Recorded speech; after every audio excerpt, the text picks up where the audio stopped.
तो हर कोई चाहता है कि वो आए और यहाँ से खूब सारा पैसा बनाए और वेल्थ क्रिएट करे, लेकिन वेल्थ क्रिएशन के लिए जो डिसिप्लिन चाहिए वो क्या सब में है, जो पेशेंस चाहिए वो क्या सब में है, और अगर नहीं है तो कैसे आप उसको सीख सकते हैं, और क्या आपको करना चाहिए मार्केट में जिससे आप पैसा बना पाएँ। यही हम कोशिश कर रहे हैं इस सीरीज़ में जिसका नाम है मार्केट गुरु।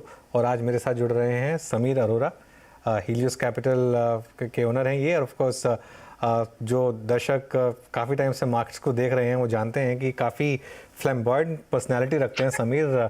इन्वेस्टर तो हैं ही काफ़ी अच्छे, लेकिन पर्सनालिटी भी काफ़ी अच्छे रखते हैं। Sameer, thank you so much. मेरी एक ये मैंने नई इनिंग स्टार्ट की है नेटवर्क में CNBC आवाज़ के साथ, और शुक्रिया कि आपने टाइम दिया इसके लिए। नहीं, कांग्रेचुलेशन, आपका रोल इतना इम्पोर्टेंट बना, वेरी गुड। आपको मैंने कई सालों से आपने मेरे इंटरव्यूज लिए हैं और इस नए रोल में तो मैं और बड़ा खुश हूँ आपकी के साथ यहाँ पर।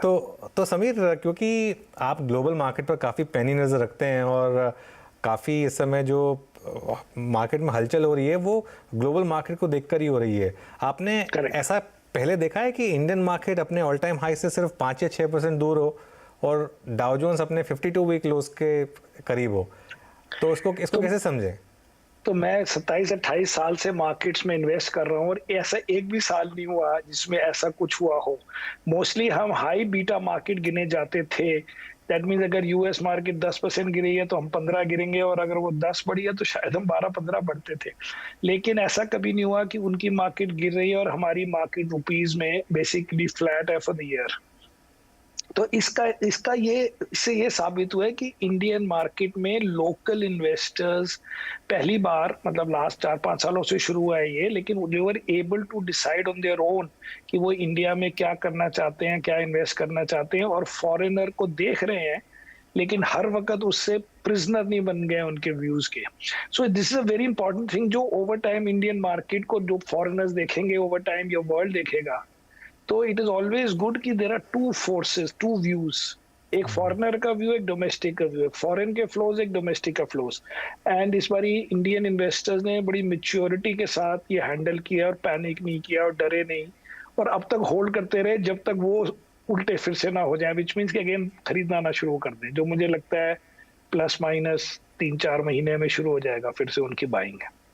फिर से उनकी बाइंग शुरू हो जाएगी 3-4 महीने में। तो आपको लग रहा है कि ये मार्केट जो है यहाँ से समीर काफ़ी हाइज बना सकता है, ऊपर जो पिछले ऑल टाइम हाइज थे 18,600 के करीब, उनको टेक आउट कर सकता है? मैं ऐसे नहीं देखता हूँ, मैं ये देखता हूँ कि अगर आप लास्ट 25 साल में इंडियन मार्केट को देखें तो करीब 14% रुपी रिटर्न रहा है, और अगर आप लास्ट 10-15 साल में भी देखें तो बेसिकली 13-15% के बीच में मार्केट बढ़ती है। अगर उस मार्केट को आप कहें कि ये 30% बढ़ जाए किसी साल में, तो वो अगले साल फिर आपको लॉस करेगी या बिलो ट्रेंड करेगी। तो बिग पिक्चर में हमें अज्यूम करना चाहिए कि 13-15% मार्केट बढ़ेगी, नॉट ओनली क्योंकि पहले 15 मतलब पिछले 20-25 सालों में ऐसे बढ़ी है, बिकॉज उसको आप रिकंसाइल कर सकते हैं काफी चीजों से। नंबर 1 तो आप कर सकते हैं कि इंडिया का इंटरेस्ट रेट 10 ईयर बॉन्ड का करीब 7.4% होता है, तो उसमें आप 5-6% जोड़ें, जो कि कहते हैं इक्विटी रिस्क प्रीमियम, कि भाई equity market, debt market long term bond, government के बॉन्ड को कितना बीट करती है। ये वर्ल्ड वाइड नंबर है, हर मार्केट में 5 से 7% पर एनम के बीच में होता है, कि भाई 5% 7% उसी कंट्री के बॉन्ड से ज्यादा रिटर्न। दूसरा, अगर आप नॉमिनल टर्म्स में इंडियन मार्केट को, जीडीपी ग्रोथ को देखें, वो भी 13-14% के करीब होती है। मतलब आप कह लो 7-1% जीडीपी ग्रोथ, 5-6% इन्फ्लेशन, तो नॉमिनल टर्म में 13-14%, वो भी रिकंसाइल हो जाता है कि ब्रॉडली कॉर्पोरेट अर्निंग्स इस रेंज में चलेगी। तो इसलिए ऐसे देखना चाहिए, अगर बहुत बढ़ेगी तो फिर उससे अगले साल नहीं बढ़ेगी, kind of thing is how I look at it. But 13-14% बनाना बहुत बढ़िया चीज है, क्योंकि ना वो बॉन्ड में बनते हैं, ना वो प्रॉपर्टी में बनते हैं, ना गोल्ड में बनते हैं, और ना फॉरेन कंट्रीज में इन्वेस्टमेंट में बनते हैं।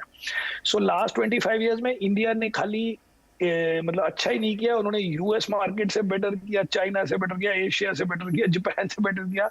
ब्रॉडली छोटी मोटी कोई 2-4 कंट्रीज ने अगर बेटर किया हो तो एग्जैक्टली उसका बॉदर नहीं करना, but big countries, big markets में India did very well, and अब वो कोई रीजन नहीं है कि फिर से उस टाइप के रेंज के रिटर्न ना हो।